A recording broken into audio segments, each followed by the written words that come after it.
নমস্কার, আমি দেবাশিস দে চলে এসেছি আজও একটা ভিডিও নিয়ে। গলার আওয়াজ শুনে বুঝতে পারছেন খুব শরীর খারাপ। তো শরীর খারাপ নিয়েও ভিডিওটা করছি এবং আপনারা লক্ষ্য করে দেখুন আজকে আমার ল্যাপটপ ওপেন নেই, আমি কিছু প্র্যাকটিক্যাল কাগজ নিয়ে বসেছি। আমি আপনাদেরকে বলে দিই, আমার এই ইউটিউব চ্যানেলে আপনারা যা কিছু দেখবেন সব কিছুই কিন্তু সত্য ঘটনা অবলম্বনে দেখানো হবে। আপনারা বিচার করবেন কোনটা ঠিক কোনটা ভুল। আমি শুধু আপনাদেরকে ইনফরমেশন দেবো। আচ্ছা, এই যে শরীর খারাপ, আজকে যদি আমি রাত্রে মারা যাই তাহলে কি আমি তার জন্য কিছু ব্যবস্থা করে রেখেছি? আমি এই যে ফিনান্সিয়াল ফ্রিডমের কথা বলি বা নিজেকে ফিনান্সিয়াল অ্যাডভাইসার হিসাবে আপনাদের সঙ্গে পরিচয় করাই, আমার কি প্ল্যানিং আছে চলুন আপনাকে দেখাই। আমার এলআইসির একটা পলিসি আছে। এলআইসি দেখতে পাচ্ছেন, এদিকেও আছে এদিকেও আছে। প্রিমিয়াম দিই মাত্র 8,010 টাকা। কত টাকা? 8,010 টাকা। আমি যদি মারা যায় আমার ফ্যামিলি 50 লাখ টাকা পাবে, 50 lakhs। আমাদের বিরাট কিছু অবস্থা নয়, আমার বাবার মায়ের 50 লাখ টাকাটা এনাফ বাকি জীবনটা কাটিয়ে দেওয়ার জন্য। তাহলে মাত্র 8,010 টাকা প্রিমিয়াম দিয়ে আমি কিন্তু 50 লাখের এলআইসি কভারেজ করে রেখেছি। কোন কোম্পানি? এলআইসি, ইন্ডিয়ার সব থেকে বড় কোম্পানি। আচ্ছা, এই এলআইসিরই কত রকম পলিসি আছে দেখুন। আমার একটা ফ্রেন্ড সেম এজ, সেও পলিসি করেছে, একই সময়ে করেছে। সে প্রিমিয়াম দেয় 48,713 টাকা। সাম এসিওর কত? 10 লাখ।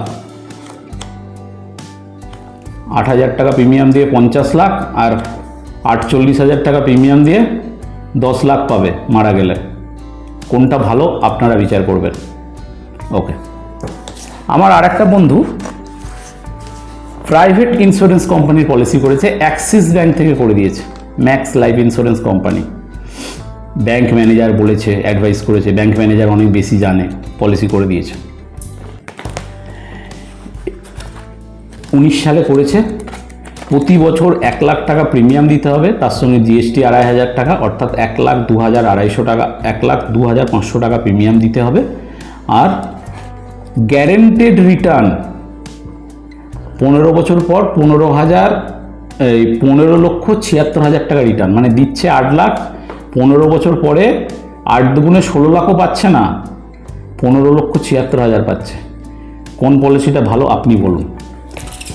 ইন্স্যুরেন্স আর ইনভেস্টমেন্ট কিন্তু এক নয়, দুটোর মধ্যে আপনি কিন্তু গুলিয়ে ফেলবেন না।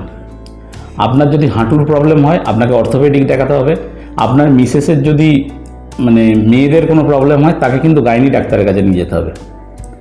ব্যাংক ম্যানেজারই যে আপনাকে একদম ভালো পলিসি সাজেস্ট করবে এটা কিন্তু ঠিক নয়।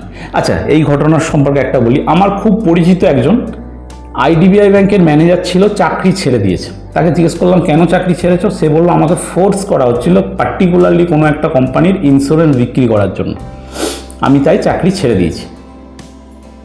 ভাই, ব্যাংক ম্যানেজারকে ফোর্স করা হচ্ছে ইন্স্যুরেন্স বিক্রি করার জন্য। আমি আপনাদেরকে আর একটা ইনফরমেশন দিই। ফেসবুকেতে হোয়াইট পলিটিক্স বলে একটা চ্যানেল আছে, পেজ আছে, হোয়াইট পলিটিক্স। তাতে আপনি অনেক নিউজ পাবেন যে এসবিআইয়ের ম্যানেজার, স্টেট ব্যাংকের ম্যানেজার ইনভেস্টরকে ভুল বুঝিয়ে এসবিআই লাইফ ইন্স্যুরেন্স করে দিয়েছে। গাদা গাদা অভিযোগ। আপনি দেখবেন, আমার কথা বিশ্বাস করতে হবে না। আপনি হোয়াইট পেজে যাবেন, হোয়াইট পলিটিক্স পেজে যাবেন, দিয়ে দেখবেন ভাই কি মধু আছে ইন্স্যুরেন্সে যে ম্যানেজারকে ফোর্স করতে হচ্ছে বিক্রি করার জন্য। আপনার যে এলআইসির এজেন্ট, সে যদি আপনাকে টার্ম ইন্স্যুরেন্স না করিয়ে থাকে, যেটা আমি 8,000 টাকা প্রিমিয়াম দিয়ে 50 লাখ টাকার কভারেজ পাচ্ছি, তাহলে সে আপনার সঙ্গে চিট করেছে। আপনি কালকেই তাকে প্রশ্ন করবেন। এখন সময় এসেছে প্রশ্ন করার। রাজা, তোর কাপড় কোথায়?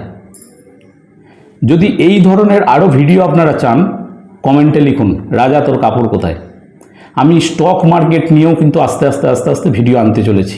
স্টক মার্কেট, যারা নিজেদেরকে স্টক মার্কেটের ট্রেনার বলছে না, প্রত্যেকের কাছে প্রশ্ন যাবে রাজা তোর কাপড় কোথায়। থ্যাংক ইউ, ভালো থাকবেন।